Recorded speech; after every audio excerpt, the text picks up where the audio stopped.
kilicho inspire sana my performance kama artist, kwanza kabisa ina start from, inaanzia kwenye idol ama inspiration yangu nimeipata wapi. Tumeanza hii kazi kwenye ardhi ya Tanzania ikiwa ni wakati ambao atmosphere kidogo haikuwa upande wa stand up comedy. Ilikuwa ucheshi ulikuwa una nafasi tangu tunakuwa wote tutakubaliana hapa. Tumekuwa tunawaangalia kina Bambo, kina Mzee Majuto huko, kina Kingwendu lile man you know. Wengine tumeangalia hadi kina Mizengwe sijui ya Max na Zembwela, tumebahatika kuiona ambao mpaka leo ipo. Kwa comedy ilikuwepo mara zote, na shout out kwa wote ambao wamefanya, tuna appreciate sana. Yaani mimi naheshimu kila mtu kweli. Unaona kuna watu wengine waga sitaki kukutana nao kwa sababu sitaki kuondoa ile, mimi nataka niendelee kumuona vile ambavyo nilikuwa namuona. Kwa hiyo sometimes mzoea mtu unaona kama now I know you, kwa hiyo what I respect them man. Najaribu tu kuelezea katika lugha ambayo nani bana. Ila kwa stand up comedy kidogo ilikuwa hakukuwa na hiyo atmosphere big time, so tuliangalia huko duniani. Nilimwangalia Chris Rock, of course alinisaidia mimi kuweka keep together vitu fulani hivi ambavyo vimenifanya niwe hivi. Ameinspire performance, ameinspire is idol kabisa.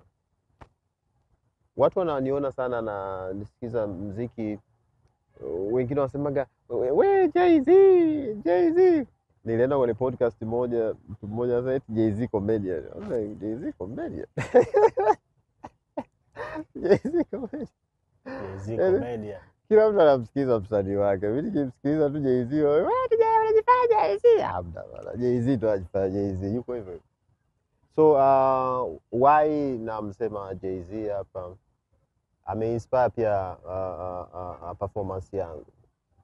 Wengi tumewaona wasanii kwenye picha tu na kwenye red carpet wakichukua tuzo.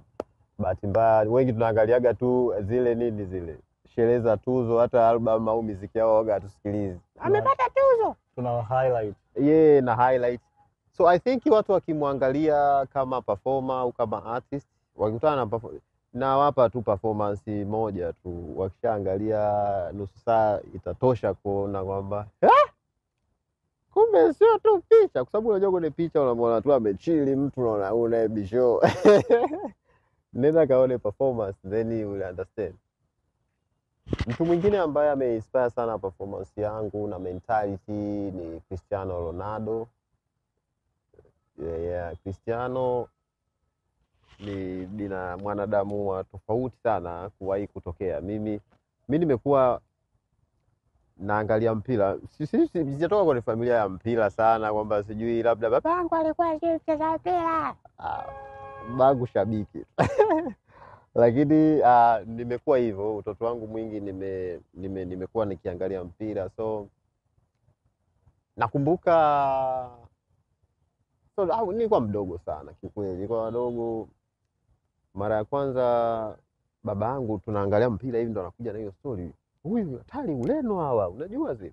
Wakati huo Cristiano nadhani ndo anafanya hiyo michuano yake, ilikuwa Europa ile 2004. So ni Euro. Euro, yes. Euro. Nini, kombe la Ulaya.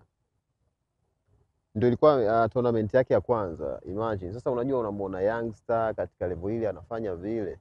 Alafu imagine unamuona mtu anafanya maajabu, alafu unaendelea kumuona anafanya maajabu mpaka unafika hapa ulipo.